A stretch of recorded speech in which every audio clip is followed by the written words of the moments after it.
네, 돌비뉴스 이성대 기자 나와 있습니다. 첫 번째 볼까요? 네, 첫 번째 이슈입니다. 자, 이맘때만 되면 나오는 것. 자, 주말에 사전투표가 끝났죠. 네. 자, 역대 최고인 31.28%를 기록했는데, 자, 그런데 김민석 민주당 선대위 상황실장이 거의 정확하게 예측해서 화제가 됐습니다. 인간 문어라고도 불리고 네. 있죠. 자, 지난 3일이었습니다. 자, 민주당은 사전투표율 31.3, 최종 71.3%를 국민께 호소하겠다고 목표치를 제시를 했었습니다. 네. 0.02%포인트 차로 맞췄지 않습니까? 자, 그런데 이렇게 맞추고도 좀 난감한 상황에 처했다는 겁니다. 난감했다는 게 이게 맞춰서 난감하다는 겁니까? 그렇습니다. 너무 정확히 맞춰서 오히려 뭐가 있는 게 아니냐, 의도가 있는 게 아니냐, 조작이 있는 게 아니냐 이런 주장이 나온 겁니다. 소수점까지 맞춰서. 그렇습니다. 자, 꾸준히 그동안 선거 부정선거 의혹을 제기해왔던 황교안 전 미래통합당 대표요. 이렇게 의혹을 제기했습니다. 네. 자, 이 사전투표율 목표치가 과연 우연일까? 자, 우리가 그토록 걱정하는 부정선거 세팅값의 결과인지 본투표가 끝나고 나면 알게 될 것이다라고 적었습니다.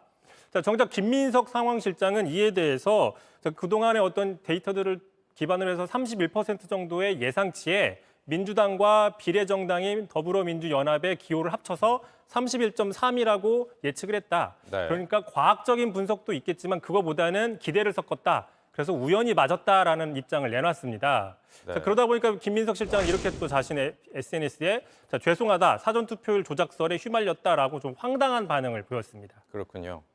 그런데 이번에는 국민의힘에서도 사전투표 많이 해주십시오 이렇게 독려를 했었잖아요. 그렇습니다. 그동안 사전투표 부정 의혹은 지난 총선 이후에 보수층, 국민의힘 지지층 중심으로 좀 많이 확산이 돼 왔었죠. 하지만 말씀하신 것처럼 당시는 야당이었지 않습니까? 근데 네. 지금 여당입니다. 자, 집권 여당 측이 선관위를 좀 부정한다거나 선거 관리 업무에 대해서 조작설을 제기하는 건 좀 문제가 있는 거 아니냐, 모순이 있는 게 아니냐 이런 지적들이 나올 수밖에 없고요. 네. 자, 그러다 보니까 국민의힘에서는 사전투표를 적극적으로 독려를 했고 또 이번에 높은 투표율이 오히려 자신들에게 유리하다는 입장을 내놓고 있습니다. 자, 한번 들어보겠습니다. 네. 전통적으로 저희 보수 진영에서 사전투표에 대한 불신이 상당 부분 해소된 결과 보수층에서 많이 이번 사전투표에 참여를 했고 자, 저런 국민의힘 입장과 달리 황교안 전 대표는 하지만 여전히 부정선거 의혹을 제기하고 있고 자신의 페이스북에 벌써 29번째 사례들을 수집해서 올려놓고 있는 상황입니다. 네, 그렇군요. 네. JTBC 뉴스를 시청해 주신 여러분 고맙습니다. 저희는 저녁 6시 50분 뉴스룸에서 뵙겠습니다.